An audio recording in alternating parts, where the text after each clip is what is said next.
and welcome back to the channel. Today we'll be taking a look at one of my favourite composers, Johannes Brahms. His pieces have always struck me as very human, soulful, and even earthly. And yet you always feel a clear line of coherence and a strong architectural plan which glues everything together. And in this video, hopefully I can demystify how Brahms achieves such coherence and expressiveness in his intermezzo in A major. We're in the key of A major, and Brahms immediately presents us with the most important motif of the entire piece: a step down and a leap upwards.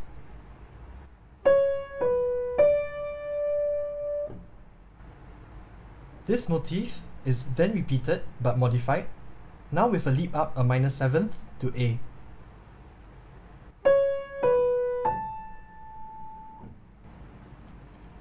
Which in itself would be rather difficult to be sung by a singer.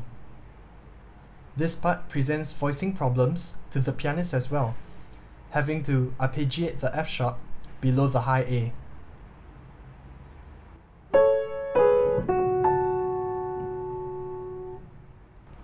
Brahms creates an inherent sense of difficulty and struggle with a simple interval.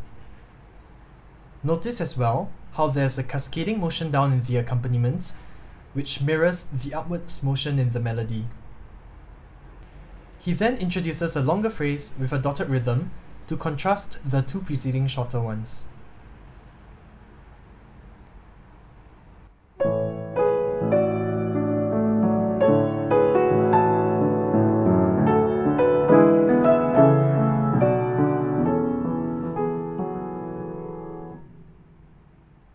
Looking at the general setting of the melody, we can see a rather thick accompaniment, with Brahms keeping to the middle to low register and using closed chords in the left hand, with a piano dynamic throughout.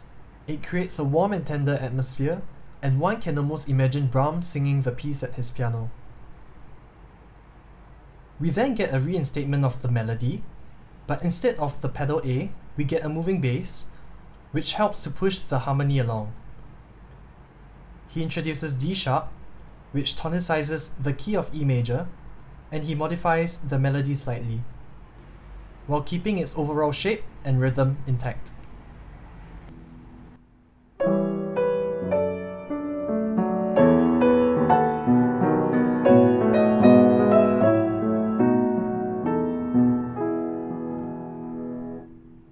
At this point, you might think Brahms would have introduced another melody, but he still seems quite satisfied with this one, and decides to repeat the entire 8 bars, introducing chromatic passing notes as a means of spicing up the harmony and providing dissonance. Notice how he anticipates the passing note before the beat, and accents the dissonances on the beat before resolving it.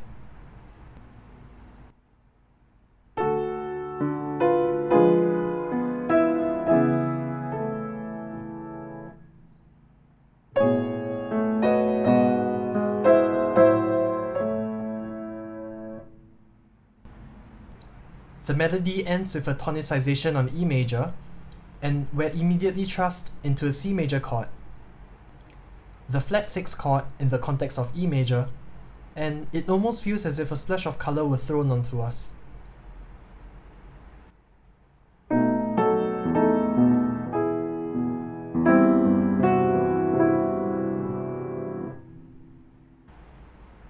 A sequence follows, and now we have the flat 6 chord in A major, F major, followed by a German 6 chord, which resolves indirectly to the 5 chord E major.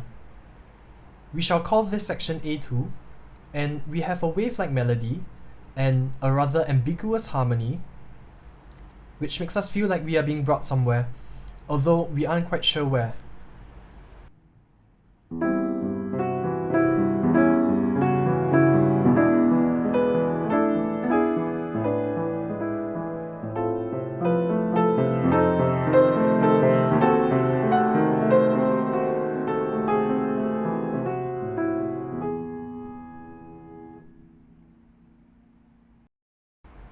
Then, Brahms immediately starts to build harmonic tension again. If we were to simplify this passage, we can see how Brahms constructs this passage out of rising chromatic scale.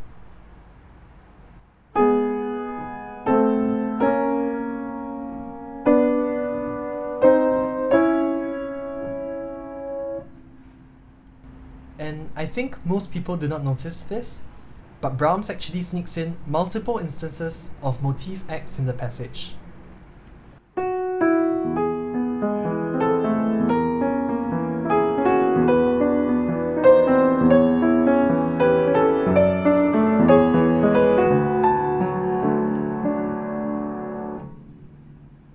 We then go into a reprise of A1, with motif X now in the bass,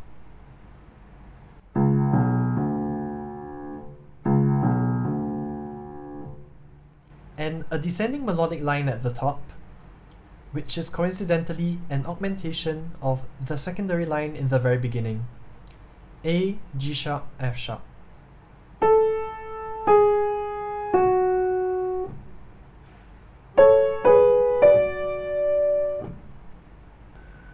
Brahms leads us to think we are strongly back in the key of A major, before surprising us with a sudden modal shift to A minor, a technique we see Brahms is rather fond of in this piece.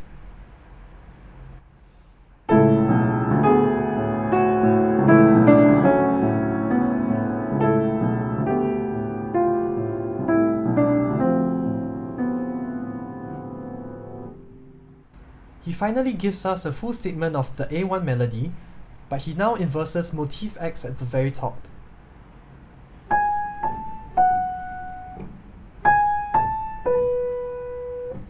Almost like a sigh.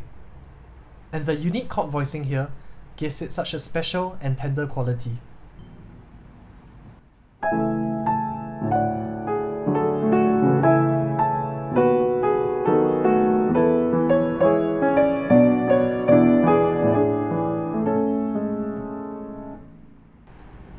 He closes off the A section with a repeat of A2, with the similar wave-like or even breath-like melodic phrases, but we are firmly in the key of A major now, and the left hand pushes the music along with a melodic line of its own, which rises and falls dramatically.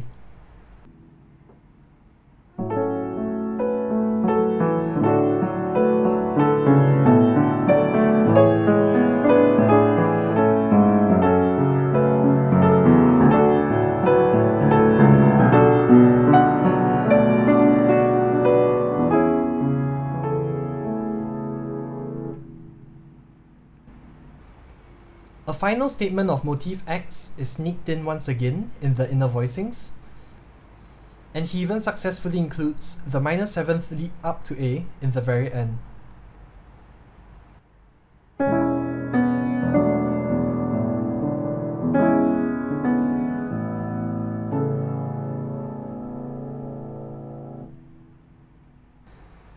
We then plunge into the B1 section, and this is made rather clear to us.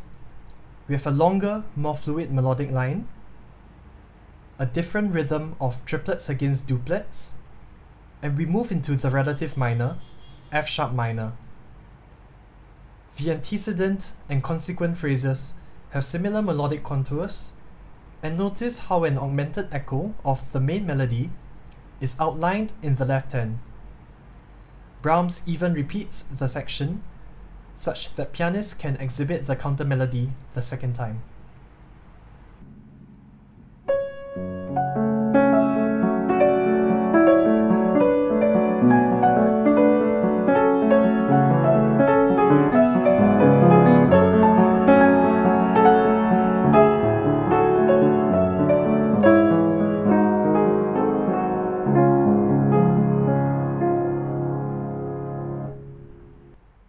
In the B2 section, we are now in the key of F sharp major, Brahms again playing with modal shifts in keys, and we have a round in a chorale-like setting, with two voices tailing each other continuously with the same melody.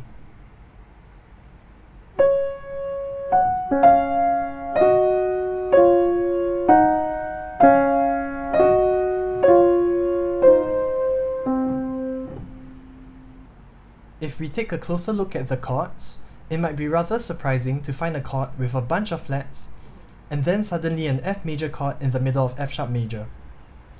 Well, Brahms decides to take a quick detour into B flat minor, as seen from the 251 cadence here, by way of a pivot chord here. The minor 3 chord in F sharp major, but the 1 chord in B flat minor. The tonicization is short-lived as Brahms quickly pivots back in F sharp major and repeats the round with a different harmonization.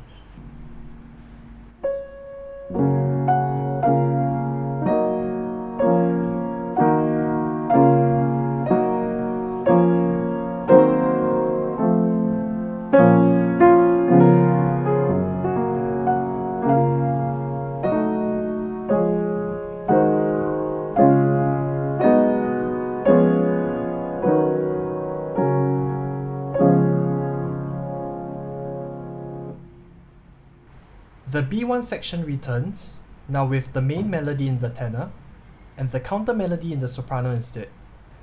We reach a passionate climax, with both voices leaping an octave up, before descending downwards gradually. The top C sharp in the soprano being the highest note in the entire piece.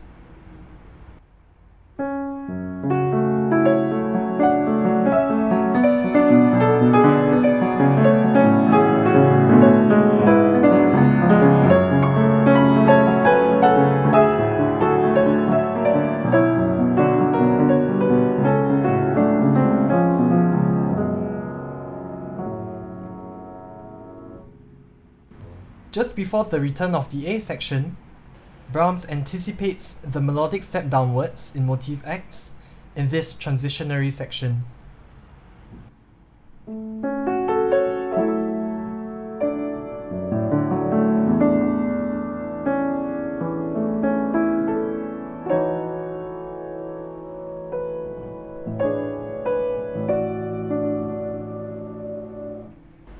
The return of the A section is a welcomed one, as if a return from a long and hard journey, and Brahms modifies the second half of the main melody with a wide descending motion compared to the ascending one at the start. The rest of the piece remains intact as it were at the beginning.